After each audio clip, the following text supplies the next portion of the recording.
বেশ কয়েকদিনই তো হলো, তবুও কাটছে না আলোচনার রেশ। এখনো talk of the world Saudi আর পাকিস্তান। রিয়াদ আর ইসলামাবাদকে নিয়ে এখনো বিশ্ব সমান তালে ভাবছে। Saudi crown prince Mohammed bin Salman আর পাকিস্তানের প্রধানমন্ত্রী শাহবাজ শরীফ এক ঐতিহাসিক কাগজে কলম চালালেন। সেটি ছিল কৌশলগত পারস্পরিক প্রতিরক্ষা চুক্তি। কেবল স্বাক্ষরের পরপরই আন্তর্জাতিক সংবাদ মাধ্যমে শোরগোল শুরু হলো। কেউ বলল, এ কি কেবল সামরিক সহযোগিতা, নাকি আড়ালে আছে পরমাণু অস্ত্রের রহস্য? গুঞ্জন ছড়িয়ে পড়ল, পাকিস্তান কি তার হাতে থাকা পারমাণবিক শক্তি সৌদির হাতে তুলে দিচ্ছে? মধ্যপ্রাচ্যের অস্থির রাজনীতির ভেতরে এই প্রশ্ন দ্রুত জ্বালানি পেল। চুক্তিতে স্পষ্ট লেখা, যে কোনো এক দেশের উপর আক্রমণ হলে তা উভয়ের বিরুদ্ধে আক্রমণ হিসেবে বিবেচিত হবে। এমন ভাষ্য শোনার পর অনেকে বললেন, এ তো এক প্রকার প্রতিরক্ষা ছাতা, আর সেই ছাতার নিচে হয়তো আছে পাকিস্তানের পারমাণবিক শক্তি। ইসরায়েলের কাতারে হামলার এক সপ্তাহ পর এই চুক্তি স্বাক্ষরিত হওয়ায় সময়টিও যেন সন্দেহকে আরও ঘনীভূত করে তোলে। আন্তর্জাতিক সংবাদপত্রের পাতায় পাতায় শিরোনাম, সৌদির হাতে আসছে কি পাকিস্তানের পরমাণু অস্ত্র? এই প্রশ্ন নিয়ে অবশেষে মুখ খুললেন পাকিস্তানের প্রতিরক্ষা মন্ত্রী খাজা আসিফ। ব্রিটিশ সাংবাদিক মেহেদি হাসানের সঙ্গে এক দীর্ঘ আলাপে তিনি বললেন, আমরা দায়িত্বশীল জাতি। সৌদি আরবের সঙ্গে চুক্তির আওতায় কোনোভাবেই পারমাণবিক অস্ত্র বিক্রি করা হয়নি।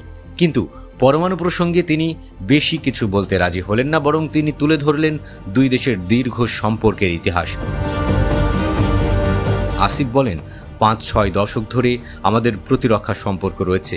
অতীতে ৪-৫ হাজার পাকিস্তানি সেনা সৌদিতে মোতায়েন ছিল, এখনও সেখানে আমাদের সামরিক উপস্থিতি বিদ্যমান।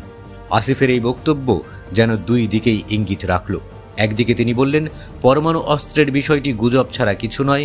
অন্যদিকে তিনি স্পষ্ট করলেন যে প্রতিরক্ষা চুক্তির প্রকৃত রূপ সাধারণ মানুষের সামনে বিশ্লেষণ করা সম্ভব নয়।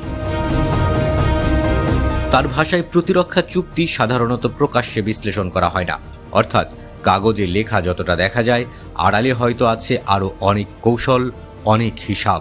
সৌদি আরব দীর্ঘদিন ধরে পাকিস্তানের অর্থনৈতিক ও সামরিক মিত্র। ১৯৭০-এর দশক থেকেই সৌদি মাটিতে পাকিস্তানি সেনাদের উপস্থিতি, প্রশিক্ষণ এবং সহযোগিতার ইতিহাস রয়েছে। আর পাকিস্তান নিজেকে সবসময় মুসলিম বিশ্বের পারমাণবিক শক্তিধর দেশ হিসেবে পরিচয় করিয়ে এসেছে। এই দুই বাস্তবতা মিলে যখন একটি প্রতিরক্ষা চুক্তি স্বাক্ষরিত হয়, তখন স্বাভাবিকভাবেই আন্তর্জাতিক রাজনীতিতে গুঞ্জন ওঠে। বিশ্লেষকরা বলছেন, চুক্তিটি শুধু ইসরায়েলের কাতার হামলার প্রতিক্রিয়ায় নয়, বরং দীর্ঘ আলোচনার ফসল। তবু সময়ের কারণেই অনেকে এটিকে কৌশলগত বার্তা হিসেবে দেখছেন। এক সাংবাদিক মন্তব্য করলেন, যখন মধ্যপ্রাচ্যে উত্তেজনা বাড়ছে, তখন সৌদি আরবের সঙ্গে পাকিস্তানের এই চুক্তি এক প্রকার শক্তি প্রদর্শন।